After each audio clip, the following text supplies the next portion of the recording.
ஓம் நம சிவாய.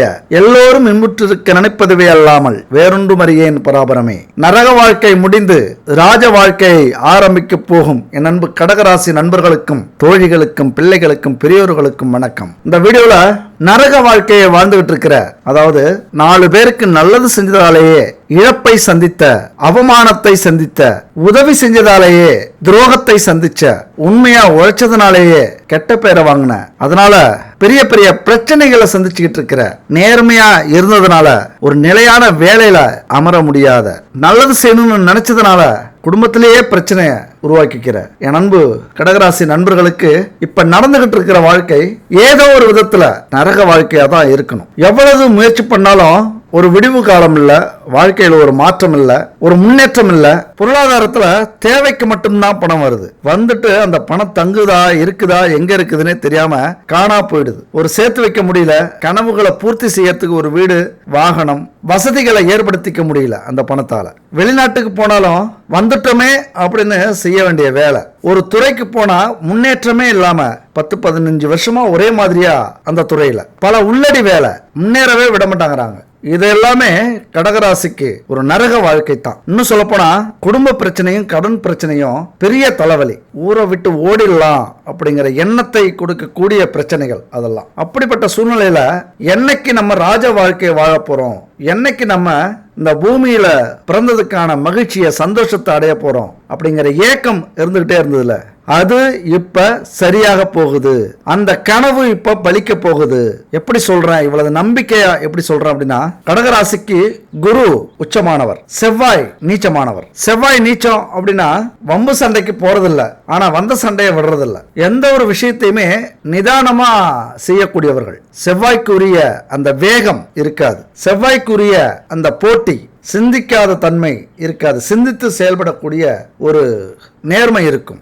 குரு உச்சம் பெறுகிறார். உங்க வாழ்க்கையில நீங்க கண்டிப்பா ஒரு நாள் ஜெயிப்பீங்க. அந்த குரு தான் உங்களை ஒரு நாள் தூக்கி விடுவார். இதன் அதிபதி சந்திரன். எப்படி சந்திரன் தேய்ந்து வளர்கிறதோ அப்படிதான் நீங்களும் எவ்வளவு கஷ்டப்பட்டாலும் துன்பப்பட்டாலும் இழப்புகளை சந்தித்தாலும் ஒரு நாள் புகழின் உச்சிக்கு, பௌர்ணமி அன்னைக்கு எப்படி சந்திரன் பிரகாசமா அந்த உலகத்துக்கு தெரியுதோ அந்த மாதிரி ஒரு நாள் பிரகாசமா தெரிவிங்க. அந்த தன்னம்பிக்கையோட உழைக்கக்கூடிய காலகட்டம் வருகிறது. இதுவரைக்கும் உங்க வாழ்க்கையில 15 நாள் வளர்ந்து வளர்ந்து தேய்ந்தது போல் இப்ப கொஞ்சம் கொஞ்சமா வளர்ந்துகிட்டு இருக்கீங்க. சீக்கிரம் பிரகாசமா புகழை அடைவீர்கள், பொருளாதாரத்துல சிறப்பை அடைவீர்கள். இதை எல்லா இடத்துலயும் நீங்க பொறிச்சு பாருங்க. அதாவது உங்களது கௌரவம் காக்கப்படும், உங்களது வேலையில முன்னேற்றம் இனிமே இருக்கும், உங்களது தொழில லாபம் இனிமே வர ஆரம்பிக்கும். அதாவது எங்க போனாலும் எந்த தொழிலை நீங்க கையில் எடுத்தாலும் அதுல நம்பர் 1 வர்றதுக்கான வாய்ப்பு உங்களுக்கு உண்டு. அந்த ராசி உண்டு, அவ்வளவுதான். அந்த அதிர்ஷ்டம் உண்டு. ஏன் அப்படின்னா உங்களுடைய சின்னம் இருக்குல்ல, இந்த கடகராசி சின்னம் நண்டு, அது நீரிலும் வாழக்கூடியது, நிலத்திலும் வாழக்கூடியது. எங்க போனாலும் பழிச்சுப்பீங்க, எங்க போனாலும் உங்களுக்கான திறமை வெளிப்படும், திறமை வெளிக்கொண்டு வருவீங்க. இங்க நான் தான் ராஜா, உங்களது புகழ் கொடியை நிலை நிறுத்துவீர்கள். அரசியல்லாம் மிகப்பெரிய சாதனை இனிமேதான் உங்க ஆட்டம் ஆரம்பிக்க போகுது. இப்ப விஜய் தாவேகா அப்படிங்கிற ஒரு கட்சியை உருவாக்கி செயல்பட ஆரம்பிச்சிருக்கிறார். காரணம் என்ன? அவர் கடகராசி. அவருடைய அந்த புகழ் ஏற்கனவே கொஞ்சம் கொஞ்சமா வளர்ந்துகிட்டு இருந்தாலும் இப்ப உலகம் முழுவதும் திடீர்னு பிரகாசமானாரா, திடீர்னு ஒரு பெரிய அதிர்ச்சியை, ஷாக்க உருவாக்கினாரா, எல்லாரையும் மிரள வச்சாரா. இந்த மாதிரி தான் உங்களது புகழ் திடீர்னு ஒரு நாள் உலக புகழாக மாறப்போகுது. அதற்கான முயற்சியை அவர் எப்படி செஞ்சுக்கிட்டு இருந்தாரோ அதுபோல நீங்க முயற்சி செய்ய ஆரம்பிச்சீங்க. உங்களுக்கான தடத்தை, உங்களுக்கான நேரத்தை பயன்படுத்திக்கங்க, உங்களுக்கான வாய்ப்பை பயன்படுத்திக்கங்க. எந்த அளவுக்கு வாய்ப்பையும் உழைப்பையும் பயன்படுத்துறீங்களோ அந்த அளவுக்கு மிகப்பெரிய வெற்றியை இனி வரும் காலத்துல நீங்க அடைய போறீங்க. ஏன்னா அப்படியான ஒரு அமைப்பு இப்ப கிரக அமைப்பு இருக்கு. ஆனா இறை வழிபாடு அப்படிங்கிறது மிக முக்கியமானது. இனிமே இது வரைக்கும் எப்படி இருந்தீங்களோ அது முக்கியம் இல்லை. உங்க வாழ்க்கையில அனுபவிச்சிட்டீங்க, எல்லாத்தையும் இழந்துட்டீங்க, ஆனா சோர்வு அடையல. கண்டிப்பா ஒரு நாள் வெற்றி அடைவோங்கிற நம்பிக்கை இருக்குல்ல, அந்த நம்பிக்கை தான் இப்போது உங்களது விதை. இந்த விதையை நீங்க விதைக்கும் போது புல் செடியா இல்ல, மிகப்பெரிய ஆலமரமாக வளரக்கூடிய வாய்ப்பு இந்த காலகட்டத்தில். ஏன் அப்படின்னா கிரக அமைப்பை பொறுத்த வரைக்கும் துலாம் ராசியில சூரியன் சஞ்சரிக்கிறார். நவக்கிரகங்கள்ல ராஜா கிரகமாக சூரியன் இருக்கிறார். துலாம் ராசியின் அதிபதி சுக்கிரன். சுக்கிரன் யாரு? உல்லாசத்துக்கு, சொகுசான வாழ்க்கைக்கு, ஆடம்பரமான வாழ்க்கைக்கு, பிரம்மாண்டமான வளர்ச்சிக்கு, எல்லா சந்தோஷத்தையும் அனுபவிக்கணும், சொர்க்கத்தை காட்டணும் அப்படிங்கிறவர் சுக்கிரன். இந்த நேரத்துல சூரியன் சஞ்சரிக்கிறார். என்ன நடக்க போகுது? எல்லா சந்தோஷத்தையும் அனுபவிக்க போறீங்க. உங்க வாழ்க்கையில உல்லாச வாழ்க்கையை அனுபவிக்க போறீங்க. ஆடம்பரமா வாழ போறீங்க. ஆடம்பரமா வாழறது தப்பா? அப்படி மட்டும் நினைக்காதீங்க. நல்லா உழைக்கிறவங்க ஆடம்பரமா வாழறதுல தப்பே இல்லை. அதுதான வாழ்க்கை. அனுபவிச்சுட்டு போகணும். இதான வாழ்க்கை. அந்த அனுபவிக்கும் போது ஒரு நேர்மை இருந்தா போதும். மற்றபடி யாருக்கும் பயப்பட வேண்டிய அவசியம் இல்லை. அப்படியான வாழ்க்கையை இந்த காலகட்டத்தில் இந்த கிரக அமைப்பால நீங்க வாழ போறீங்க. பொதுவாகவே கடகராசியை சேர்ந்தவங்களுக்கு அதிர்ஷ்டம் நிறைந்த காலகட்டமாக இது இருக்க போகுது. எதுல? வேலை தொடர்பான விஷயத்துல நல்ல வருமானத்தை எதிர்பார்க்க போறீங்க. தொழில் வியாபாரத்தில் லாபம் கொட்டுன்னு கொட்ட போகுது. தயவு செஞ்சு அலட்சியப்படுத்தாதீங்க. நிறைய கேட்டிருக்கோம், அந்த வார்த்தையெல்லாம் சொல்லிட்டு இருக்காதீங்க. நிறைய கேட்டிருப்பீங்க, ஆனா நீங்க என்ன முயற்சி பண்ணீங்க அதை யோசிச்சு செயல்படுங்க. தயவு செஞ்சு முழு உழைப்பையும் போடுறீங்களா?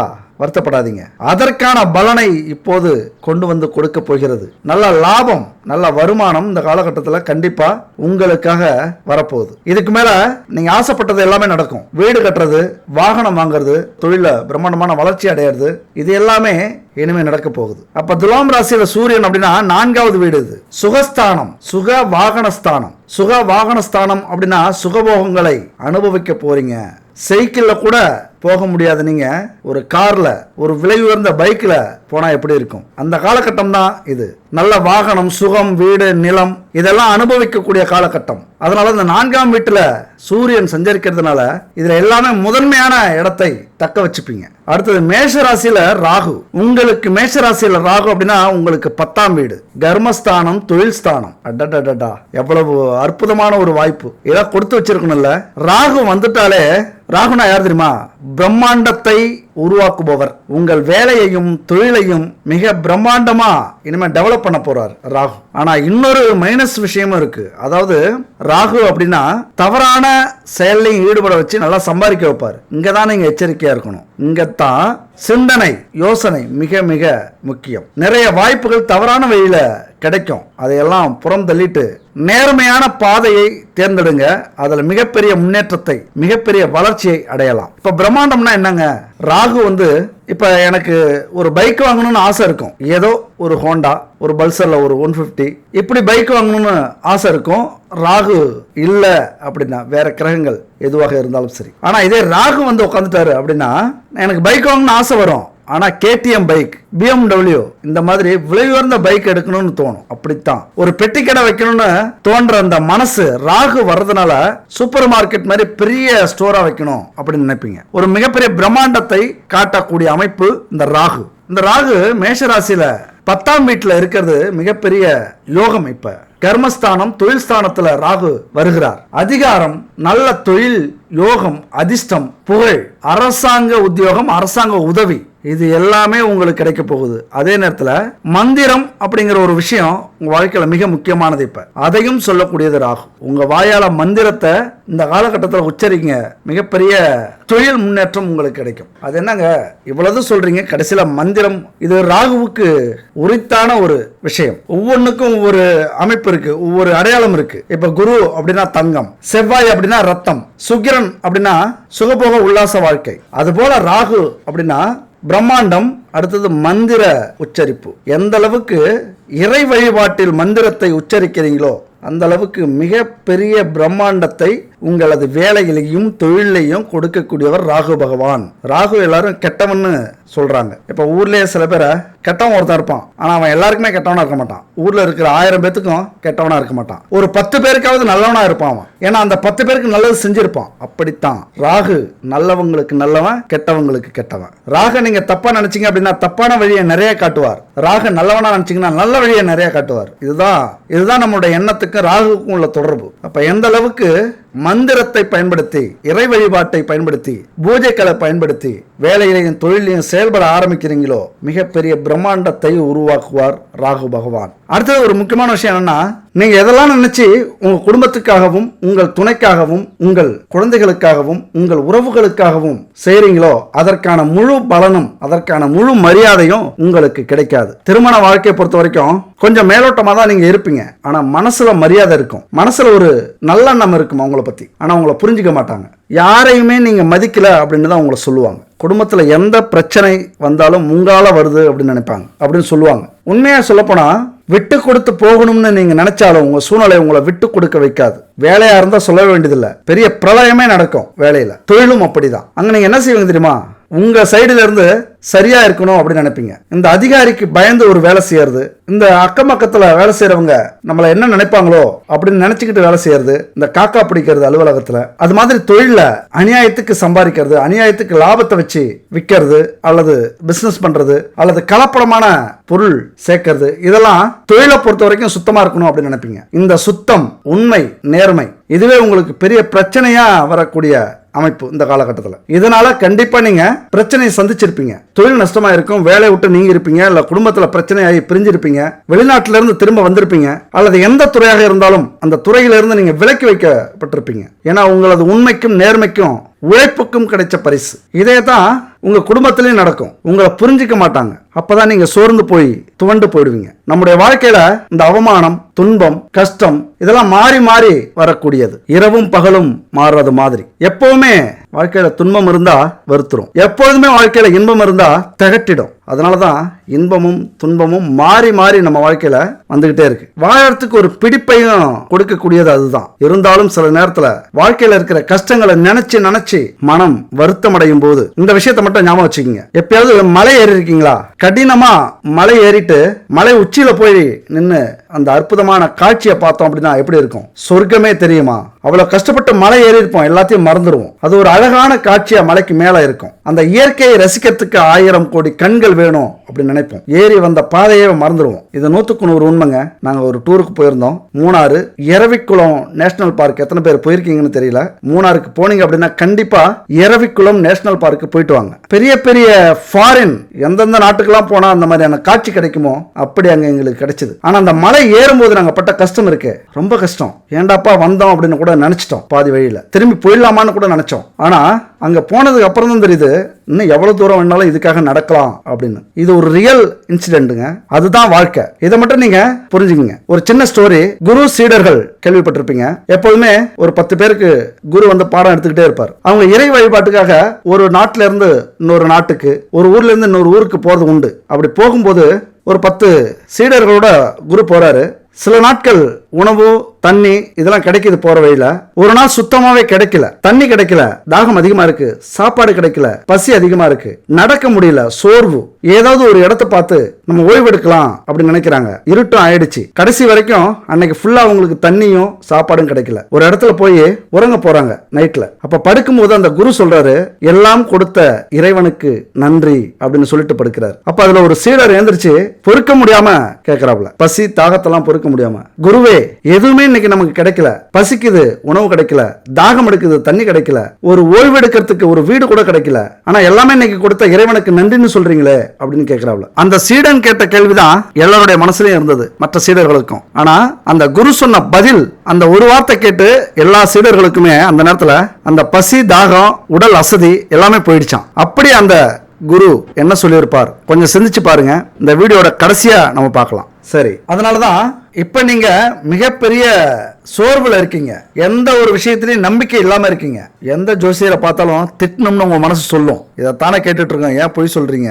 ஆனா இதுக்கெல்லாம் காரணம் என்னன்னு பாத்தீங்கன்னா, உங்களுக்கு ஏற்படுகின்ற இந்த கஷ்ட காலம் தான், கஷ்ட சூழ்நிலை தான். அதைத்தான் அந்த குரு என்ன சொல்றார் அப்படின்னு கடைசியில கேட்டீங்கன்னாலே உங்களுக்கு புரியும். அப்ப இது மாதிரியான கஷ்ட காலங்களை எதேச்சையா வந்தது இல்ல இயற்கையா வந்தது, நமக்கு மட்டும் ஏன் இப்படி நடக்குது அப்படின்னு நினைக்காம இதுக்கெல்லாம் ஒரு காரணம் இருக்கு அப்படின்னு நினைச்சிட்டீங்க அப்படின்னா கண்டிப்பா இந்த கஷ்ட காலம் கூட நல்லதுக்கு தான் அப்படிங்கிற எண்ணம் வந்துடும். நல்லதுக்கு தான் அப்படிங்கிற எண்ணம் வந்தாலே நல்லது நடக்க ஆரம்பிச்சிடும். அப்படிதான் மிதுன ராசியில இப்ப செவ்வாய் இருக்கிறார். கடக ராசிக்கு மிதுன ராசி எத்தனாவது வீடு? 12வது வீடு. கன்ஃபியூஸ் ஆகாதீங்க. என்ன மிதுன ராசி மேஷ ராசி எல்லாம் சொல்றாங்களே, எந்த ராசிக்கு இப்ப பலன் சொல்லிட்டு இருக்காங்க அப்படிங்கிற கன்ஃபியூஸ் ஆகாதீங்க. உங்க கடக ராசிக்கு 12 ராசிகளுடைய தொடர்பும் இருக்கு.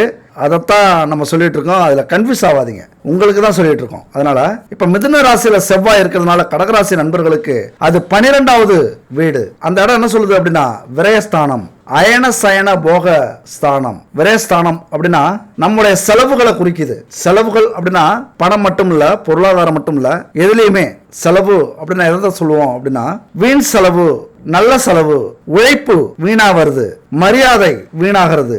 அதுபோல ஒரு இடத்துல நம்ம சண்டை போடுறோம் அப்படின்னா அங்க எனர்ஜியை வேஸ்ட் பண்றோம். ஒரு இடத்துல அவமானத்தை சந்திக்கிறோம் அப்படின்னா அங்க மரியாதையை நம்ம இழக்கிறோம், அங்க கௌரவத்தை இழக்கிறோம், செலவு பண்றோம். இது எல்லாமே விரயத்துல வரும். அயனசயன போகம் அப்படின்னா தூக்கம், நிம்மதி, இதெல்லாம் சொல்லக்கூடிய ஸ்தானம் அது. அப்ப தூக்கம், நிம்மதி அப்படின்னா நிம்மதியா தூங்க போறீங்க, நிம்மதியான வாழ்க்கைய அடைய போறீங்க. எதையோ சாதிச்சிட்டோம், இனிமே நான் நிம்மதியா தூங்குவோம்ப்பா அப்படின்னு சொல்லுவாங்கல்ல, அந்த வார்த்தையை நீங்க உங்க வாழ்க்கையில சொல்ல போறீங்க. இனிமே நீங்க பண்ற செலவுகள் எல்லாமே உங்களுக்கு நல்லதே கொடுக்க போகுது.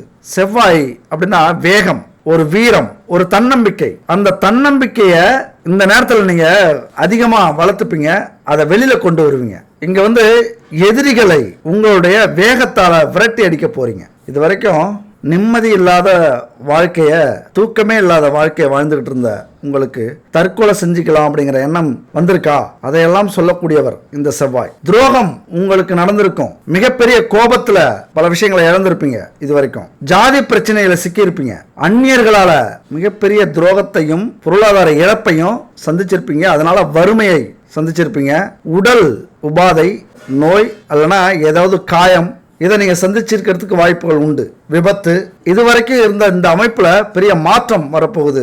இதுல எதுவுமே இனிமே நடக்காது. அதுல இழந்த எல்லா விஷயத்தையும் மீட்க போறீங்க. தொழில், வியாபாரம், அது மாதிரி எதிரிகள் இடத்துல அந்த ஒரு கௌரவம், ஆசைப்பட்ட துறையில வெற்றி, துரோகிகளுக்கு சரியான பதிலடி, இதையெல்லாம் இந்த காலத்துல இந்த செவ்வாய் பகவானால் நீங்க கொடுக்க போறீங்க. இந்த 12ஆம் இடத்து இந்த மாற்றத்தினால இதெல்லாம் உங்களுக்கு அமையப்போகுது. இதனால என்ன நடக்கும் அப்படின்னா வேலையாக இருந்தாலும் பதவி உயர்வு, அரசியலாக இருந்தாலும் அதுல ஒரு பிரகாசம், புகழ், வெற்றி, எதிரிகள் அழிஞ்சிருவாங்க. தொழிலாக இருந்தாலும் உங்களை எதிர்க்கக்கூடிய தொழில் இருக்குல்ல, உங்க கூட போட்டி போட்டுக்கிட்டு இருந்த தொழிலாம் இறங்கிடும், நீங்க முன்னாடி வருவீங்க. அசுர வளர்ச்சியா இருக்கும், மிக வேகமா செயல்பட ஆரம்பிச்சிருவீங்க. அப்படியான ஒரு அமைப்பு. அதுபோல சூரியன் கன்னிராசியிலிருந்து துலாம் ராசிக்கு பயிற்சி ஆகிறார். இந்த ஸ்தானம் எதுன்னு பாத்தீங்கன்னா தைரிய வீரிய ஸ்தானம், இளைய சகோதரர் ஸ்தானம். அதனால இந்த காலகட்டத்தில் உங்களது வீரம், தைரியம் வெளிவரும். முடங்கி போய் இருந்தீங்கல்ல, அடங்கி போய் இருந்தீங்கல்ல, எல்லா தடையும் உடைச்சுக்கிட்டு உங்களை கட்டி இருக்கிற அந்த சங்கிலிய உடைச்சிட்டு வீரத்தோட தைரியத்தோட வெளியில வருவீங்க. பொறுத்தது போதும், பொங்கி எழு, அந்த நிலைமைக்கு தான். இது வரைக்கும் பரவாயில்ல, சரியாயிடும், போனா போகுது, என்னதான் நடக்கும் நடக்கட்டும், எது வந்தாலும் அதை நம்ம தாங்கிப்போம் அப்படிங்கிற ஒரு சாத்விக குணத்துல ஒரு அமைதியான வாழ்க்கையை தேர்ந்தெடுத்து போயிட்டு இருப்பீங்க. இதுல பல நஷ்டம், அடி, இழப்புகள் சந்திச்சதுனால இதுக்கு மேல உங்களது தைரிய வீரிய ஸ்தானத்துல சூரியன் வருகிறார். சூரியனா யாரு? கிங்கு, கிரகத்திலேயே முதன்மையானவர். எல்லா இடத்துலையும் உங்களுக்கான பாதை இன்னும் பிரகாசமா இருக்கும். நீங்க தான் அங்க ராஜா. எந்த இடத்துல இருந்தாலும் அது உறவுகள், சமூகம், அரசியல், நீங்க சார்ந்து இருக்கக்கூடிய எந்த ஒரு தொழிலாக வேலையாக இருந்தாலும் நீங்க தான் இனிமே முதலிடம். அடுத்தது மகர ராசியில சனி வக்ர நிவர்த்தி அடைகிறார். மகர ராசி உங்களுக்கு 7ஆம் பாவமாக வருது, 7ஆம் வீடா வருது. களத்திரஸ்தானம். களத்திரஸ்தானம் அப்படின்னா என்ன? குடும்ப வாழ்க்கை. இந்த காலகட்டத்தில் கொஞ்சம் கர்மா வேலை செய்ய ஆரம்பிக்கும். அதாவது கணவன் மனைவியை தவிர வேற யாருக்கிட்டையும் தொடர்பு இல்லை அப்படின்னா கவலைப்பட வேண்டிய அவசியம் இல்லை. ஒருவேளை தொடர்பு வச்சிருக்க மாட்டீங்க, தொடர்பு வச்சிருந்தீங்க அப்படின்னா கண்டிப்பா தயவு செஞ்சு அதை நிறுத்திக்கிங்க. இந்த காலகட்டத்தில் வெளிப்படும். பல நாள் திருடன் ஒரு நாள் அகப்பட்டுப்பான் அப்படிங்கிற ஒரு விஷயம் இருக்குல்ல, அது இந்த குடும்ப வாழ்க்கையில இப்ப சனி பகவான் வருகிறார், களத்திர ஸ்தானத்துல வருகிறார். எந்த தவறான தொடர்பு இருந்தாலும் வெளிப்படும். அதே நேரத்தில் நீங்க நேர்மையா இருந்தாலும் உங்க மேல தவறான பழி சுமத்தல் ஏற்படும். இங்கேயும் நீங்க எச்சரிக்கையா இருக்கணும். அதாவது குடும்பத்தில் இருக்கிற ஆண்கள் பெண்களாக இருந்தாலும் சரி, திருமணம் ஆகாத ஆண்கள் பெண்களாக இருந்தாலும் சரி, அடுத்த பாலினத்தவர்கள்ட்ட மிக மிக மிக எச்சரிக்கையோடு இருக்கிறது இந்த காலகட்டத்துக்கு நல்லது. 7ஆம் இடமான களத்திர ஸ்தானத்துக்கு சனி பகவான் வருகிறார். அதாவது நாட்டாம வராரு. எச்சரிக்கையா இருந்துக்கோங்க. அவர் அண்ணன் தம்பி சொந்த பந்தம்லாம் பார்க்க மாட்டாரு. நல்லது செஞ்சீங்க அப்படின்னா நல்லதை அள்ளி கொடுத்துட்டு போவார், பொண்ணும் பொருளையும். ஏதாவது துரோகம் பண்ணிட்டு இருக்கோம், யாருக்காவது துரோகம் பண்றோம், தவறான காரியத்துல செயல்பட்டு இருக்கோம், மறைமுகமா சில வேலைகளையோ குடும்பத்துக்கு எதிரான செயல்களையோ செஞ்சுட்டு இருக்கோம் அப்படின்னா வெளிக்கொண்டு வந்துடுவாரு, மாட்டி விட்டுருவாரு. குடும்பத்துல பெரும் பிரச்சனை வரக்கூடிய வாய்ப்புகள் உண்டு, எச்சரிக்கையா இருங்க. அடுத்தது மீனராசி. மீனராசியில குரு, அது சத்ருஸ்தானம், ருணகல சத்ருஸ்தானம் அப்படின்னா எதிரிகள் ஸ்தானம். அப்ப கடகராசி நண்பர்களுக்கும் தோழிகளுக்கும் இந்த நோய், கடன், எதிரி இந்த விஷயத்தை பொறுத்த வரைக்கும் நல்ல விஷயம் நடக்க போகுது. இது வரைக்கும் வழக்குகள், வம்புகள் இருந்தது, எதிரிகள் இருந்தாங்க, கடன் இருந்துச்சு, நோய் இருந்துச்சு அப்படின்னா அதுல ஒரு நல்ல பலனை எதிர்பார்க்க போறீங்க. வழக்குகள் உங்க பக்கம் சாதகமா முடியும், எதிரிகள் ஓடுவாங்க, கடன் காணா போயிடும், நோய் இல்லாம போயிடும். இந்த அற்புதமான ஒரு விஷயம் இந்த காலகட்டத்தில் உங்களுக்கு நடக்க போகுது இந்த ஸ்தானத்தில் இருக்கிற குரு பகவானால். அதாவது உங்களை பொறுத்த வரைக்கும் அடுத்த இன்னொரு பிரச்சனை இருக்கும். உங்களால் உருவாக்கப்பட்டவர்கள் உங்களுக்கு எதிரியாக மாறக்கூடிய வாய்ப்பு இந்த காலகட்டத்தில் உருவாகும். அதாவது எதிரிகளையும் துரோகிகளையும் காட்டிக் கொடுப்பார் இந்த குரு பகவான். அந்த ஸ்தானத்தை சொல்லக்கூடிய அமைப்பு, உங்க வாழ்க்கை துணையாக வருபவர்கள் உங்களது எதிரிகளையும் துரோகிகளையும் ஒரு கை பார்த்துருவாங்க. உங்களை விட அவர்களுக்கு சிம்ம சொப்பனமாக உங்களது துணை இருப்பார்கள். உங்க வேலையை அவங்க பார்ப்பாங்க. உங்களை ராஜா மாதிரி உட்கார வச்சுட்டு அவங்க எதிரிகளையும் துரோகிகளையும் இந்த காலகட்டத்தில் எதிர்த்து நின்று உங்களுக்காக போராடுவாங்க. ராஜதந்திர வேலைகளை பார்ப்பாங்க. உங்களுக்கு பொறுமை இருக்காது, அதிக கோபம் வரும். சில விஷயங்களை, சில காரியங்களை தவறா செஞ்சிருவீங்க. கொஞ்சம் ஒதுங்கி நின்றுட்டு அவங்க என்ன செய்யறாங்களோ அதை கூர்ந்து கவனிங்க. உங்களுக்காக அத்தனையும் அவங்க செய்வாங்க. உங்கள் எதிரிகளை எதிர்க்க போறவும் உங்களது துணை. அதே சமயத்துல நீங்க எதிரியா ஆவறதுக்கு என்ன நம்ம காரணம்? உங்களது நேர்மை, உண்மை, உழைப்பு தான். எந்த விஷயத்திலையும் இது பொருத்தமா இருக்கும். நீங்க நேர்மையா இருக்கிறது, உண்மையா இருக்கிறது தாங்க முடியாது கூட இருக்கிறவங்களால. உங்களை எதிரியா நினைக்கிறதுக்கு காரணம் என்ன தெரியுமா? நேர்மை, உண்மை, உழைப்பு. அதுல போட்டி, பொறாமை அதிகம். அதுக்காக உங்களது வாழ்க்கைய உங்களுக்காகவே உங்க கூட பிறந்த இந்த குணத்தை விட்டுறாதீங்க. உண்மையை சொல்லி நன்மையை செய்தால் உலகம் உன்னிடம் மயங்கும். நிலை உயரும் போது பணிவு கொண்டால் உயிர்கள் உன்னை வணங்கும். உண்மை என்பது அன்பாகும், பெரும் பணிவு என்பது பண்பாகும். இந்த 4 கட்டளை அறிந்த மனதில் எல்லா நன்மையும் உண்டாகும். 6 மனமே யாரு, அந்த ஆண்டவன் கட்டளை யாரு? சேர்ந்து மனிதன் வாழும் வகைக்கு தெய்வத்தின் கட்டளை யாரு? தெய்வத்தின் கட்டளை யாரு? கணிக்க முடியும். யாருக்கெல்லாம் குலதெய்வ ஆசீர்வாதம் இல்லையோ அவங்கெல்லாம் வாழ்க்கையில பிறப்பிலிருந்து இறப்பு வரைக்கும் உறவினர்கள் மூலமாகவும், சொந்தங்கள் மூலமாகவும், சமூகத்தின் மூலமாகவும் எந்த ஒரு உதவிகளையும், பயனையும், அனுசரிப்பையும், நன்மைகளையும், ஆதாயங்களையும், பயன்களையும் பெறவே முடியாது. அவமானங்களை மட்டும்தான் அடைவாங்க. நிராகரிப்பு அதிகம் இருக்கும். அதனால ஜாதகத்துல வலிமை இழந்திருக்கும் நிலை இருந்தா குருவினுடைய வலிமை பொறுத்து தான் இந்த காலகட்டத்தில் உங்களால ஜெயிக்க முடியுமா அப்படின்னு சொல்ல முடியும். வியாழக்கிழமையில மஞ்சள் நிறத்துல லட்டு செஞ்சு தட்சிணாமூர்த்திக்கு நைவேத்தியமா வணங்கிட்டு கோவிலுக்கு வர பக்தர்களுக்கு வியாழக்கிழமை லட்டை தானமா கொடுங்க. மங்களகரமான மஞ்சள் நிறத்துல பொருட்கள் எதுவாக இருந்தாலும் கொடுங்க. குருவின் பலன் உங்களுக்கு முழுசா கிடைக்கும். கண்டிப்பா உங்க வாழ்க்கையில மிகப்பெரிய மாற்றத்தை அது ஏற்படுத்தும். அதனால இந்த குரு பகவானை பொறுத்த வரைக்கும் உங்களுக்கு அற்புதமான வாழ்க்கையை கொடுக்க போகிறார். ராஜ வாழ்க்கையை அமைச்சு கொடுக்க போறார். குருனா யாருங்க? தங்கத்துக்கு, பணத்துக்கு, செல்வத்துக்கு, ஒரு பொறுமைக்கு, தெய்வீக தன்மைக்கு சொந்தக்காரர். இதெல்லாமே உங்க வாழ்க்கையில இனிமே பிரகாசமா வெளியில வரப்போகுது. அடுத்த புதன் துலாம் ராசியில செஞ்சரிக்கிற காலகட்டம் இது. அப்ப வீடு சம்பந்தப்பட்ட விஷயங்கள், நிலம் சம்பந்தப்பட்ட விஷயங்கள்ல மிகப்பெரிய மாற்றம் ஏற்படும். வீடு, நிலம் வாங்க போறீங்க. சுப நிகழ்ச்சிகளை நடத்த போறீங்க. உறவுகள் எல்லாம் சேர்ந்து உங்களை புகழ்ந்து பேசுற அளவுக்கு நீங்க நல்ல காரியங்கள் செய்ய போறீங்க. பெரிய முன்னேற்றத்தை அடைய போறீங்க. வங்கி கடன் எதிர்பார்த்து காத்திருந்தீங்க அப்படின்னா வங்கி கடன் வரப்போகுது. உங்களது வாழ்க்கையில அடுத்த கட்ட நடவடிக்கை, அதாவது தொழில் ஆரம்பிக்கலாம், ஒரு புது வேலைக்கு நீங்க முயற்சி பண்ணலாம், ஆசைப்பட்ட துறைக்கு நீங்க முயற்சி பண்ணலாம். அதெல்லாம் இப்ப இறங்குனீங்க அப்படின்னா மிகப்பெரிய ஒரு நல்ல ஒரு முன்னேற்றத்தை நீங்க பார்க்கலாம். கேட்கிற இடத்துல கடன் கிடைக்கும், வங்கி கடன்லாம் கிடைக்கும். அதெல்லாம் பயன்படுத்தி ஒரு நல்ல தொழில் ஆரம்பிங்க. ஒரு நல்ல சிந்திச்சு பிளான் பண்ணி இந்த காலகட்டத்தில் தொழில் ஆரம்பிச்சிங்க அப்படின்னா மிகப்பெரிய வெற்றியை அடையலாம். இப்ப மிகப்பெரிய தடையா இருக்கிறது என்னன்னா அந்த சோர்வு தான். தோல்விக்கான சோர்வு இருக்குல்ல, அது நம்மளை எழுப்ப விடாது. ரொம்ப காலமாக்கிட்டுரும், தாமதப்படுத்திடும். இந்த காலகட்டத்தில் சோர்ந்து போகாம நம்மளாலே முடியும்னு கொஞ்சம் எழுந்திருச்சு யோசிக்க ஆரம்பிச்சிங்க, நடக்க ஆரம்பிச்சிங்க, அந்த ஆண்டவனின் ஆசீர்வாதத்தோட செயல்பட ஆரம்பிச்சிங்க அப்படின்னா கண்டிப்பா நீங்க ராஜாவாகிறத எந்த ஒரு எதிரிகளாலும் தடுக்க முடியாது. அடுத்தது இப்ப நம்ம சொல்ல போற விஷயம் முக்கியமான பரிகாரம். நம்ம ஒவ்வொரு வீடியோலயுமே பரிகாரம்னு ஒண்ணு சொல்லிட்டு இருக்கோம். அதை எத்தனை பேர் கடைபிடிக்கிறீங்க அப்படின்னு தெரியாது. ஆனா விடாம கடைபிடிச்சீங்க அப்படின்னா கண்டிப்பா உங்க வாழ்க்கை மாறும். இது 100% உண்மை. நான் அனுபவிச்ச விஷயங்கள் அத்தனை பரிகாரமும் நிறைய பேருக்கு சொல்லி அவங்க உண்மையா உங்களது வாக்கு பலிக்குதுங்க, இந்த பரிகாரத்தெல்லாம் செய்யறோம் அப்படின்னு நிறைய பேர் சொல்லியிருக்காங்க. நிறைய பேர் நடக்கல அப்படிங்கிறாங்க. ஏன் நடக்கலன்னு கேட்டா, கரெக்டா செஞ்சீங்களா அப்படின்னா விட்டுடுறாங்க பாதியிலேயே. குறைஞ்சபட்சம் ஒரு பரிகாரத்தை ஒரு வருஷமாவது முழுசா முடிக்கணும். 12 மாதங்கள் 12 ராசிக்கும் போகக்கூடிய பரிகாரமாக அது இருக்கும். ஒவ்வொரு மாசத்துக்கும் ஒவ்வொரு ராசி, அந்த ராசிக்குள்ளார 3 நட்சத்திரங்கள் அடங்கி இருக்கு. இதெல்லாமே நம்முடைய பரிகாரங்கள். அதிகபட்சம் ஒரு வருஷத்துக்காவது நீங்க கடைபிடிச்சிட்டீங்க அப்படின்னா உங்க வாழ்க்கையே கண்டிப்பா மாறும். இது 100% அனுபவம். அப்ப இந்த பரிகாரத்தை எடுத்துங்க. இது பஞ்சபூதங்களுக்கான பரிகாரம். பஞ்சபூதங்கள்னா என்னங்க?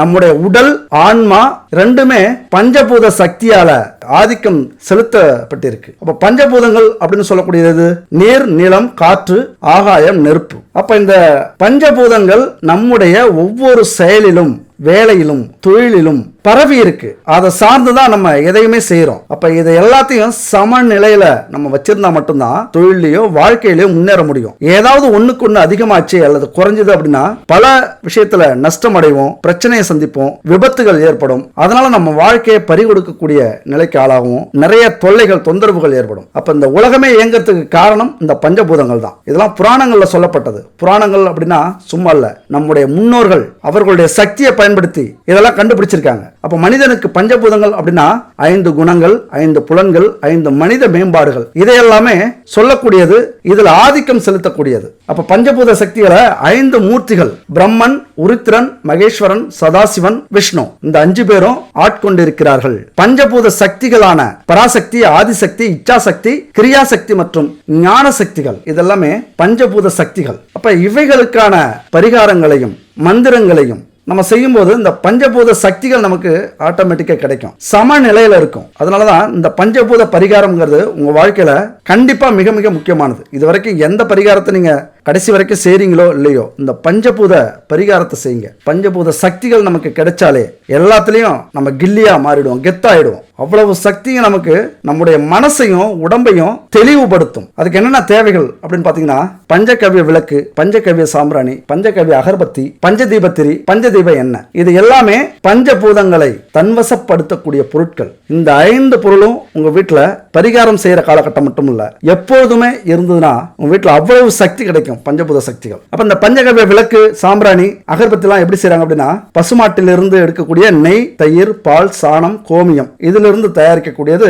பஞ்சகவ்ய விளக்கு, சாம்பிராணி, அகர்பத்தி. அதுபோல பஞ்சதீப திரி அப்படின்னா எதுனா, பஞ்சு திரி, நூல் திரி, எருக்கந்திரி, வாழைத்தண்டு திரி, தாமரை திரி, இது பஞ்சதீப திரி. அதுபோல பஞ்சதீப எண்ணெய் எப்படின்னா, வேப்பெண்ணெய், விளக்கெண்ணெய், பசு நெய், சுத்தமான பசு நெய், கடையில கிடைக்கிற டூப்ளிகேட் நெய் இல்ல, சுத்தமான பசு நெய், இலுப்ப எண்ணெய், தேங்காய் எண்ணெய், இதெல்லாமே கலப்படம் இல்லாத எண்ணெய்களா கலந்த பஞ்சதீப எண்ணெய். அப்ப இந்த பஞ்சபூத பொருட்கள் மிக மிக முக்கியமானது இந்த நவக்கிரக பரிகாரத்துக்கு. அப்ப கடையில கிடைக்கிற இந்த பொருட்கள்லாம் உண்மையா கலப்படம் இல்லாம இருக்குமா அப்படின்னா 100% நம்ப முடியாது. கலப்படம் இல்லாத பொருட்கள் மட்டுமே முழு பலனையும் நமக்கு கொடுக்கக்கூடியது. கடவுளுக்கு தானே அப்படின்னு அலட்சியப்படுத்திட்டு எங்கேயோ கிடைக்கிற பொருட்களை வாங்கி நம்ம பயன்படுத்தணும் அப்படின்னா கண்டிப்பா அதற்கான முழு பலனும் கிடைக்காது. முதல் விஷயம் இதுதான். அப்ப கடையில இதெல்லாம் சுத்தமா கிடைக்குதா அப்படின்னா சந்தேகம்தான். அப்போ உங்களுக்கு சுத்தமான கலப்படம் இல்லாத இந்த பொருட்கள் வேணும் அப்படின்னா குட் பேபியை கனெக்ட் பண்ணுங்க. இந்த நம்பர் தான் 9340688626. இந்த நம்பர் கனெக்ட் பண்ணுங்க. எல்லாமே கலப்படம் இல்லாத சுத்தமான பொருட்களா தயாரிச்சிருக்காங்க, பூஜை பொருட்கள். அது மட்டும் இல்ல, நம்ம குடும்பத்துக்கு தேவையான, ஆரோக்கியத்துக்கு தேவையான கலப்படம் இல்லாத ஹெர்பல், நவ தானியங்கள், இப்படி இயற்கையில கிடைக்கக்கூடிய பொருட்களை வச்சு நிறைய ப்ராடக்ட் தயாரிச்சிருக்காங்க. விருப்பப்படுறவங்க வாங்கி பயன்படுத்துங்க. முக்கியமா இந்த பூஜை பொருட்கள் கலப்படம் இல்லாம இங்க வாங்கிக்கங்க. இல்லைன்னா உங்களுக்கு எங்க கிடைக்குதோ அங்க வாங்கிக்கலாம். இப்ப இந்த பொருளா ரெடி பண்ணிக்கங்க. இது எப்ப பண்ணலாம்? அந்த நவக்கிரக பரிகாரம் எப்ப பண்ணலாம் அப்படின்னா, அமாவாசை முடிஞ்சு 5வது நாள், அதே போல பௌர்ணமி முடிந்து 5வது நாளாக வரக்கூடியது மகா சக்தியான பஞ்சமி திதி. அப்ப அமாவாசை, பௌர்ணமி, அது மட்டும் இல்ல செவ்வாய், வெள்ளி, இந்த நாள்லயும் இந்த பரிகாரத்தை செய்யுங்க. அப்ப இந்த பஞ்சபூத பொருட்களை வச்சுக்கிட்டு காலையில 3 மணியிலிருந்து 4:30க்குள்ளார பிரம்ம முகூர்த்தத்துல எழுந்திருச்சு குளிச்சுட்டு வீட்டு வாசலை சுத்தப்படுத்தி பச்சரிசி கோலமாவால, நல்லா கேட்டுங்க, பச்சரிசி கோலமாவால கோலம் போட்டுங்க. அதுக்கப்புறம் 5 முகங்கள் கொண்ட குத்து விளக்குல இந்த பஞ்சதீப எண்ணெயை கலந்து விளக்கேற்றி வைங்க. அப்புறம் பஞ்சகாவிய விளக்குல நெய், சுத்தமான நெய்யை ஊத்தி தீபம் ஏத்திக்கங்க. அதுக்கப்புறம் பஞ்சகாவிய விளக்கு, பஞ்சகாவிய சாம்பிராணி, அகர்பத்தி இதெல்லாம் ஏத்தி வச்சுக்கோங்க. வீடு மங்களகரமா இருக்கட்டும். எல்லா ரூம்லயும் புகை பரவட்டும். அங்க இருக்கிற கெட்ட சக்திகளை போக்கும். இதெல்லாம் செஞ்சுட்டு பரிபூரணமா இறைவனை வேண்டிக்குங்க. இந்த மந்திரத்தை சொல்லுங்க. அதாவது 108 முறை இந்த மந்திரத்தை சொல்றது ரொம்ப நல்லது. 1 மணி நேரம் ஆகும், பரவாயில்ல, மனப்பாடம் பண்ணீங்க. 108 முறை இந்த மந்திரத்தை சொல்லணும். பஞ்சபூதத்திக தேவகா ஓம் ஸ்ரீ பஞ்சமி தேவியே நமக, பஞ்சபூதத்திக தேவகா ஓம் ஸ்ரீ பஞ்சமி தேவியே நமக அப்படிங்கிற இந்த மந்திரம் 108 முறை ஒவ்வொரு நாளுமே சொல்லுங்க. இந்த விளக்கு 24 மணி நேரம் எரியணும். நீங்க எப்ப தீபம் ஏத்துறீங்களோ அந்த நேரம் 24 மணி நேரம் அடுத்த நாள் வரைக்கும் இந்த விளக்கு எரிஞ்சுட்டு இருக்கணும். அப்ப இது மாதிரியான பரிகாரத்தை நீங்க செய்றீங்க, 1 வருஷத்துக்கு செய்றீங்க அப்படின்னா மிகப்பெரிய மாற்றத்தை உங்க வாழ்க்கையில இந்த பரிகாரம் ஏற்படுத்தும். இந்த பரிகாரத்துல எல்லாமே அடங்கிடும். பூமியில இருக்கிற அத்தனை நிலம், நீர், காற்று, நெருப்பு இது எல்லாத்தையும் தன்வசப்படுத்திடும். மனிதர்கள்ல இருந்து, மிருகங்களிலிருந்து, மிஷினரியிலிருந்து எல்லாமே நம்முடைய வசமாகிடும். தொழில் செய்யறவங்களாம் இதை கண்டிப்பா செய்யுங்க. மிகப்பெரிய மாற்றம் உங்க வாழ்க்கையில 1 வருஷத்துல நடக்கல அப்படின்னா நான் பரிகாரம் சொல்றதே விட்டுருவேன். முறையா கடைபிடிங்க. நான் சொன்னதை எப்படியோ அப்படி முறையா கடைபிடிங்க. உங்க வாழ்க்கையில கண்டிப்பா மாற்றம் ஏற்படும். இப்ப வீடியோட கடைசிக்கு வந்துட்டோம். நான் முன்னாடி ஒரு ஸ்டோரி சொல்லியிருந்தேன். அந்த குரு என்ன சொல்லி இருப்பார் அப்படின்னு யோசிச்சிங்களா? கமெண்ட்ஸ்ல சொல்லுங்க. அதாவது அந்த குரு என்ன சொல்றாரு அப்படின்னா, பசியை கொடுத்த, தாகத்தை கொடுத்த, உடல் அசதியை கொடுத்த இறைவா உனக்கு நன்றி அப்படிங்கிறார். அதாவது எதையோ ஒன்றை கொடுக்கிறார் அப்படின்னு அவருடைய மனம் சொல்லுது. அதுவே இறைவன் கிட்ட இருந்து வருது அப்படின்னு அவர் நினைக்கிறார். இதுல இருந்து நம்ம என்ன தெரிஞ்சுக்கணும் அப்படின்னா, இப்படி சொல்றதுக்கெல்லாம் ஒரு பெரிய மனசு வேணும், ஒரு புரிதல் வேணும். அதனாலதான் அவர்கள்லாம் மகானாக இருக்கிறார்கள், அவர்கள்லாம் குருக்களாக இருக்கிறார்கள், அவர்கள்லாம் ஞானிகளாக இருந்தார்கள். இப்படி நம்ம நினைச்சுக்கிட்டாலே இந்த கஷ்டத்தை கொடுத்த இறைவா உனக்கு நன்றி, இதனால நான் பல பாடங்களை கத்துக்கிட்டேன், பல மனிதர்களை புரிஞ்சுக்கிட்டேன், பல செயல்கள்ல இருந்து தெளிவு அடைஞ்சிட்டேன், அதற்கு நன்றின்னு சொல்ற அந்த குணம் இருக்குல்ல, அந்த பெரிய மனிதத்தன்மை எல்லாராலையும் முடியாது, ஞானிகளால் மட்டும்தான் முடியும். இப்படி நீங்க இதை புரிஞ்சுக்கிட்டீங்க அப்படின்னா நீங்களும் ஞானிகள் தான். அப்ப நம்ம வாழ்க்கையில வெற்றி அடையணும் அப்படின்னா நம்மளை கேலி, கிண்டல், அவமானம் இதெல்லாம் செய்த அத்தனை பேருக்கும், இதையெல்லாம் கொடுத்த கடவுளுக்கும் நன்றி சொல்லிட்டு உங்க வாழ்க்கையை ஆரம்பிங்க. நம்ம வாழ்க்கையில ஒரு நேரத்துல ஜெயிச்சு சிறப்பா வாழ்றோம், மிகப்பெரிய கோடீஸ்வரர்களாக வாழ்றோம் அப்படின்னா நாம பட்ட கஷ்டங்களும் துன்பங்களும் தான் காரணம். அந்த துன்பங்களும் கஷ்டங்களும் நம்மளை பக்குவப்படுத்தி இருக்கு, நம்மளை செதுக்கி இருக்கு அப்படின்னு அர்த்தம். இது 100% உண்மை. அப்ப இது மாதிரியான புரிதல் தான் நம்மளை நம்ம வாழ்க்கையில வெற்றி அடைய வைக்கும். அடுத்த ஒரு அற்புதமான வீடியோல சந்திக்கலாம். நன்றி, வணக்கம்.